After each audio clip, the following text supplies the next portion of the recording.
আসে, কিন্তু আমরা তো কিছু জানি না, আমরা থাকি ভেটেনারিতে। আর এখানে বাবা এসেছিল, আর এটার পরে তো এরকম ঘটনা দেখেছি।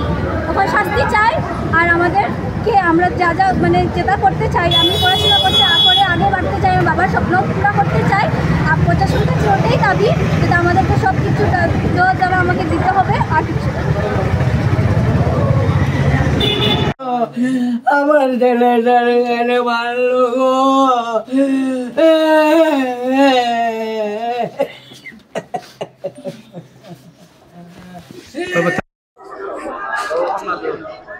এবং আমার প্রেসিডেন্ট প্রদীপ রাগ এবং আমার স্ট্যান্ড মেম্বার ছিল পিঙ্কুদেব, তার অটো চালক ছিল 1997 থেকে, মানে এখানে স্ট্যান্ড মেম্বার ছিল, এখনো বর্তমানে আছে। তার স্ট্যান্ড অটো ছাড়া তার কোনো উপায় নাই, অটোতেই তার সবকিছু নির্ভর, ইনকাম, রাস্তা সবকিছু।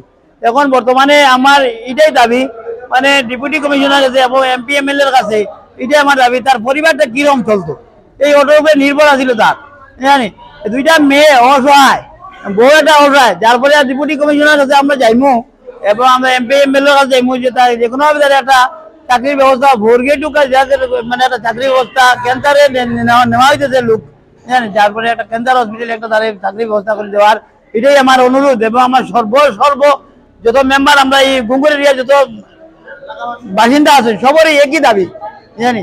তারপরে এইটাই আমরা চাই। এটা রিপু দেবের তো ফাঁসি হোক, একটা হইব নিশ্চয়, এটা তো কোর্টে চলবো। বর্তমানে তার পরিবারটা চলার মতো কোনো ক্ষমতা নাই, কোনো রাস্তা নাই, এটাই আমাদের দাবি, জানি। আমরা গঙ্গুর এলাকার বাসী থেকে এবং আমার স্ট্যান্ড কমিটি থেকে এটা আমরা দাবি, মালিক সংস্থা থেকে, যে তারে একটা ব্যবস্থা করে দেওয়ার জন্য এটাই আমাদের অনুরোধ।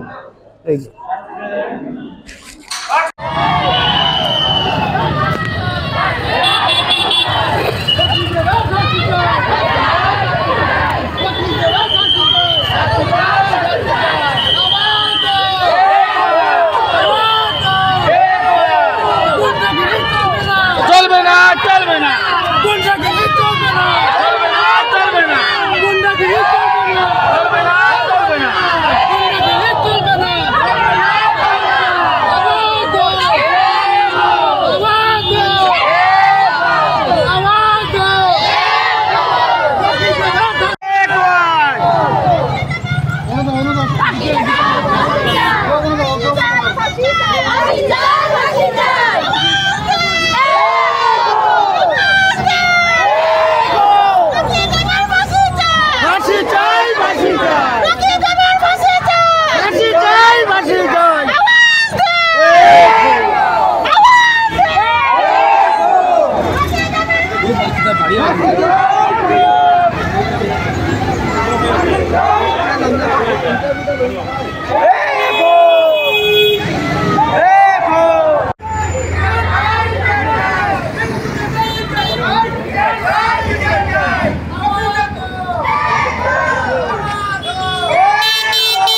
আপনার নাম কি আছে? আমার নাম সঙ্গীতা দেব। আপনার নাম?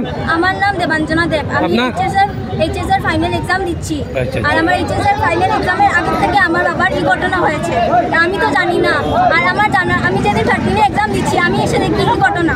হ্যাঁ, এখন আমি কিরকম এক্সাম দিব? আমার তো এক্সাম দিতে লাগে। আমার বাবার অনেক কিছু স্বপ্ন, আমি যাতে বড় হই, সব স্বপ্নের তখন আমার যেমন বাবাকে যেরকম হয়েছে এরকম যেন ওর ফাঁসি হয়। যেদিন ওর ফাঁসি হবে আমরা তো শান্তি হবে না, কিন্তু একটু শান্তি পাবো আমরা, আমার বাবার ওর যদি ফাঁসি হয়।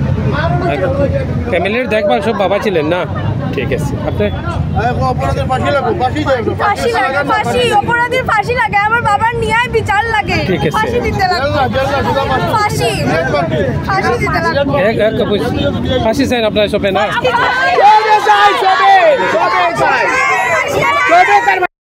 দুর্গা পূজা অনেকের উপকার করেছে, এর জন্য তার জন্য আমরা অনেক দুঃখিত। ও রকিদেব কি করে ওকে মেরেছে আমরা জানি না, লেকিন আমাদের ওর কাছে অনেক, ওকে শাস্তি চাই। ওদের সংসারটা কেমনে চলবে? একমাত্র পিঙ্কুদেব ছিল ওদের উপার্জন করা, খাওয়া দাওয়া, লেখাপড়া করা, কারেন্ট বিল সব দিত।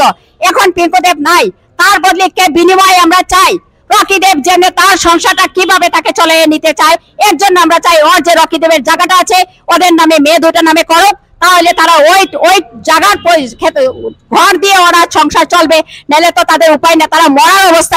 এখন কি করবে? পিঙ্কুদেব চলে গেছে বলে ওদের মেয়ে সংসার কি নষ্ট হয়ে যাবে?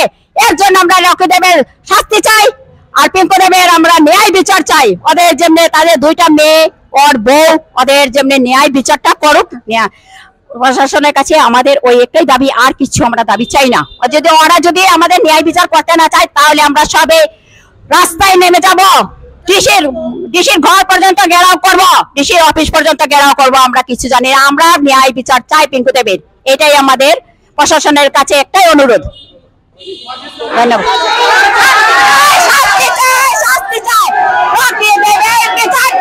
রকিদেবের বিচার চাই, পিঙ্কুদেবের ন্যায় বিচার চাই, রকিদেবের শাস্তি চাই, শাস্তি চাই, রকিদেবের শাস্তি চাই। আর কি বলবো? আমাদের বলার কিছু নাই, বলার কিছু নাই।